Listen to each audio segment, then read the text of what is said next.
Hello viewers, welcome to our channel. నేను మీ Charan Parimi. Old సిటీలో ఎంఐఎంని పూర్తి స్థాయిలో భూస్థాపితం చేస్తామని చెప్పేసి బండి సంజయ్, బీజేపీ ఎంపీ బండి సంజయ్ మాట్లాడుతున్నాడు. సో ఇది సాధ్యమా? బండి సంజయ్ గారు హోంశాఖ సహాయ మంత్రిగా ఉన్నారు. సో ఆయన ఈ విధంగా వ్యాఖ్యానించడంలో అర్థమేంటి అంటే, ఇప్పటిదాకా హైదరాబాద్ అనగానే అందులో న్యూ సిటీ, ఓల్డ్ సిటీ రెండు కూడా డిఫరెంట్ జోన్స్లో కనిపిస్తూ ఉంటాయి.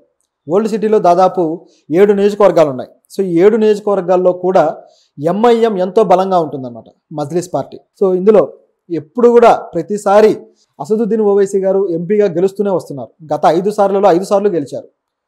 అదేవిధంగా ఆ పార్టీ నుంచి ఎమ్మెల్యేలు కూడా, 7 నియోజకవర్గాల్లో ఎమ్మెల్యేలు కూడా ఎప్పుడు కూడా వస్తూనే ఉంటారు. గత 4 సార్లలో కూడా వాళ్ళు వస్తూనే ఉన్నారు. అయితే ఇందులో కొన్ని సమీకరణాలు కూడా ఉన్నాయి. నిజానికి అసలు ఇది సాధ్యమా అనే క్వశ్చన్ అయితే వస్తుంది. సో దీన్ని గమనించి చూస్తే అసలు ఎందుకు ఈయన ఈ విధంగా అనాల్సి వచ్చింది, అసలు ఏం జరుగుతుంది ప్రస్తుతం సమీకరణాలను చూస్తే, నెక్స్ట్ ఎలక్షన్ టైంకి మొత్తానికే ఓల్డ్ సిటీని స్వాధీనం చేసేసుకోవాలి, ఓల్డ్ సిటీలో బీజేపీ పూర్తి స్థాయిలో పాగా వేయాలని ఇప్పటి నుంచే ప్రణాళికలు రచించడం మొదలుపెట్టింది. ఎందుకంటే ఇక్కడ ఎంఐఎం ఏదైతే ఉందో దీన్ని ఇక ఎదగకుండా కొద్దిగా కంట్రోల్ చేయగలిగితే బీజేపీకి ఇప్పటిదాకా సిటీలో పోయిన గ్రిప్ అనేది దొరుకుతుంది అనేది వీళ్ళ ఉద్దేశం. ఎందుకంటే ప్రస్తుతానికైతే గత ఎలక్షన్స్లో కూడా చూసాం. గత ఎలక్షన్లో కూడా కాంగ్రెస్ కాదు, బీజేపీ కాదు, అలాగని ఎంఐఎం కాదు, ఎక్కువగా బీఆర్ఎస్ఏ మళ్ళీ నిలబడగలిగింది. ఎంఐఎం తన స్థానాలు తాను నిలుపుకుంది అనేది ఓకే, వేరే విషయం. కానీ బీఆర్ఎస్ఏ ఓడిపోయినా సరే సిటీలో మాత్రం ఎక్కువగా సీట్లు వాళ్ళే గెలుచుకున్నారు. సో దాంతో సిటీలో బీఆర్ఎస్ను కొట్టడం అనేది కష్టమైన విషయం అని చెప్పేసి బీజేపీ కూడా అర్థం చేసుకుంది. సో ఇప్పుడు ఏం చేయాలి? ఇక కాంగ్రెస్ ఎలాగో గవర్నమెంట్లో ఉంది, మళ్ళీ తర్వాత వచ్చేసరికి కాంగ్రెస్ని ఎలా ఎదుర్కోవాలి ఏంటనేది వేరే రకం చర్చ. అది వేరే నియోజకవర్గాల్లో కూడా కాంగ్రెస్కి ఎప్పుడు పోటీ నిలబడుతూనే ఉంటుంది బీజేపీ. అయితే హైదరాబాద్లో తను గ్రిప్ పెంచుకుంటే మాత్రం దీని ఎఫెక్ట్ మిగతా నియోజకవర్గాల్లో పడుతుంది. దాంతోపాటు కాంగ్రెస్తో పోరాడడానికి, ఎంఐఎంతో పోరాడడానికి కూడా చాలా తేడా ఉంది. కాంగ్రెస్ని సూడో సెక్యులర్స్ అను లేకపోతే ఇలాంటిది ఏదైనా సరే ఒక మాట అనగలుగుతారు, అదేవిధంగా హిందుత్వానికి వ్యతిరేకమని అనగలుగుతారు, కానీ అది పూర్తి స్థాయిలో పనిచేయదు, అప్పుడప్పుడు ఫెయిల్ అవుతూ ఉంటుంది అది. అదే ఎంఐఎంని హిందుత్వానికి వ్యతిరేకమని పూర్తి స్థాయిలో కార్నర్ చేయడానికి, వాళ్ళ మీద ఇటువంటి భావజాలం తీసుకురావడానికి ఈజీ అవకాశం అనమాట అక్కడ. ఓల్డ్ సిటీ అనగానే ఓల్డ్ సిటీలో కేవలం ఒకే కమ్యూనిటీ లేదు మనం అనుకున్నట్టు. సో అన్ని రకాల కమ్యూనిటీస్ ఉన్నారు, కాకపోతే ఒక కమ్యూనిటీ ఎక్కువగా ఉంటారు. సో ఇక్కడ కూడా పాగా వేయాలి అంటే అక్కడ ఉన్న కమ్యూనిటీని, అంటే ముస్లిమ్స్ మైనారిటీస్ని ఆకట్టుకోవాలి, అదేవిధంగా హిందువుల ఓట్లు గంపగుత్తగా గెలుచుకోవాలి. ఇదంతా జరగాలి అంటే ఎటువంటి స్ట్రాటజీతో వెళ్ళాలి అనేది ఇప్పుడు బీజేపీ ఆలోచిస్తున్న ఒక పద్ధతి. సో దీంట్లో భాగంగా బీజేపీ స్కెచ్ ఏంటంటే, భాగ్యలక్ష్మి టెంపుల్ ఏదైతే ఉందో ఇప్పుడు దాన్ని వీళ్ళు ఒక ఇదిగా పెట్టుకున్నారు, ఒక స్టాండ్గా. ఇప్పుడు చూడు గుళ్ళు గోపురాలు తప్పితే బడులు, విద్యాలయాలు లేకపోతే ఇలాంటివి అయితే ఎప్పుడు పెట్టుకోరు, ఉద్యోగాలు ఇలాంటివి అయితే పెట్టుకోరు. వీటి చుట్టూనే రాజకీయం, వీటి చుట్టూనే ఓట్లు, వీటి చుట్టూనే అధికారం. సో ఇలా నడిపిస్తూ వస్తున్నారు.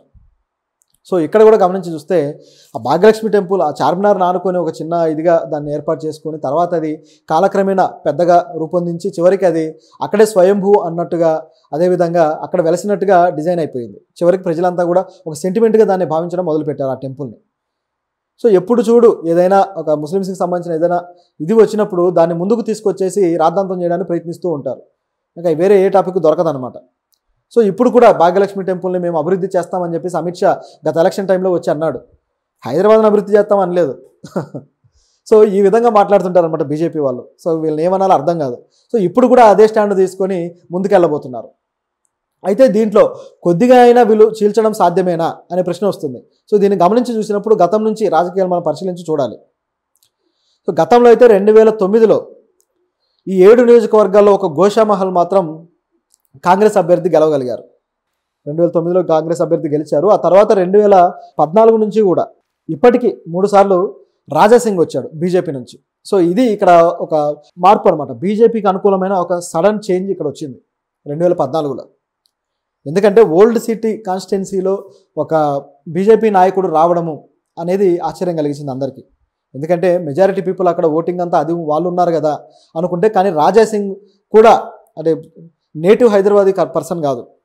సో దాంతో అక్కడ ఎవరైతే ఈ మార్వాడీస్ ఉన్నారో వీళ్ళంతా కూడా ఆయనకు మద్దతుగా నిలబడి ఓటింగ్ అయితే తెచ్చుకోగలిగారు. సో మార్వాడీస్ ఎప్పుడు కూడా, మార్వాడీస్ అంటే అక్కడ నుంచి గుజరాత్ నుంచి కానీ రాజస్థాన్ నుంచి కానీ వచ్చిన ఎవరైతే ఈ వ్యాపార వర్గాల వాళ్ళు ఉన్నారో వీళ్ళంతా కూడా ఓల్డ్ సిటీలో కొన్ని ఏరియాల్లో బాగా సెటిల్ అయి ఉన్నారనమాట.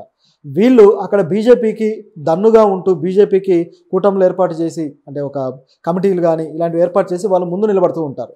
సో ఆ విధంగా వాళ్ళ సపోర్ట్ తోటి ఆయన గెలవడం జరిగింది. సో ఆ నియోజకవర్గం అయితే వచ్చింది. మరి మిగతా నియోజకవర్గాల పరిస్థితి ఏంటి? ఇంకా చాలా నియోజకవర్గాలు ఉన్నాయి. అవేంటంటే మలక్పేట, కార్వాన్, గోషామహల్, చార్మినార్, చాంద్రాయనగుట్ట, సో ఇట్లా చాలా ఉన్నాయి. యాకత్పుర, అలాగే బర్కత్పుర, సో ఈ విధంగా ఇవన్నీ ఉన్నాయన్నమాట. సో ఇలా చూసుకుంటే ఈ నియోజకవర్గాల్లో ఇప్పటికీ ఎంఐఎంఏ ఉంది. అప్పుడప్పుడు ముఖ్యంగా ఈ జిహెచ్ఎంసీ ఎన్నికలు ఉంటాయి కదా, సో ఇలాంటి టైంలో మాత్రం కార్పొరేటర్ల పదవులు కావచ్చు ఇలాంటి వాటికి కొన్ని ఏరియాలను వదులుకుంటూ ఉంటుంది ఇతర పార్టీలకు. అంటే వాళ్ళు పొత్తులో భాగంగా గతంలో అయితే బీఆర్ఎస్తో పొత్తు ఉంది, సో ఆ టైంలో కొంత వదులుకున్న మాట వాస్తవం. సో ఈ టైప్లో అప్పుడప్పుడు చేస్తూ ఉంటుంది.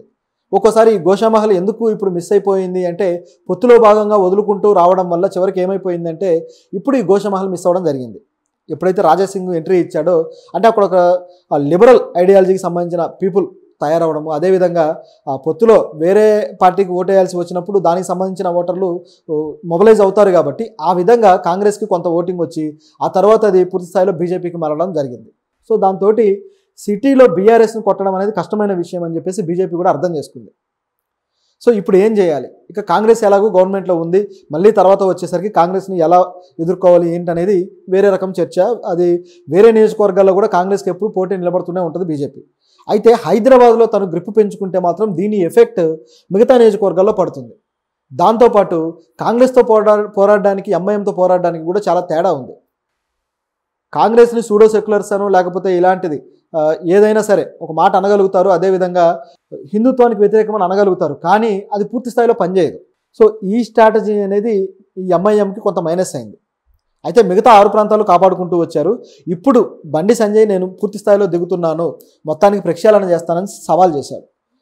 నిజానికి గతంలోనే ఇదే విధంగా ఒక మాధవి అనే ఒక ఆవిడ ఇదే విధంగా మాధవీలత సవాల్ చేసి ఓల్డ్ సిటీలో నేను ఎంఐఎంను ఓడిస్తానని చెప్పేసి దిగారు. కానీ ఆవిడకి కనీసం డిపాజిట్లు కూడా సరిగా రాలేదు, పూర్తి స్థాయిలో దెబ్బతిన్నారు. ఆవిడ కూడా నేను ఇక్కడ అభివృద్ధి చేస్తాననే మాటలు మాట్లాడకుండా ఆవిడ కూడా ధర్మాన్ని కాపాడుతాను అది ఇది అంటూ బయలుదేరారు. అయితే అక్కడ ఉన్న హిందువులు కావచ్చు, అలాగే అక్కడ ఉన్న ముస్లింలు కావచ్చు, వీళ్ళు మాకు ఎవరైతే న్యాయం చేస్తున్నారో వాళ్ళకి మేము ఓట్లు వేస్తున్నామని చెప్పడం కూడా జరిగింది. కరోనా టైంలో మాకు సరైన టైంకి ఫుడ్ లేకపోతే ఫుడ్ కూడా అందించగలిగారు, సో అలాంటి నాయకులనే కదా మేము ఎన్నుకుంటాము అని చెప్పడం కూడా జరిగింది అక్కడున్న హిందూ ప్రజలే.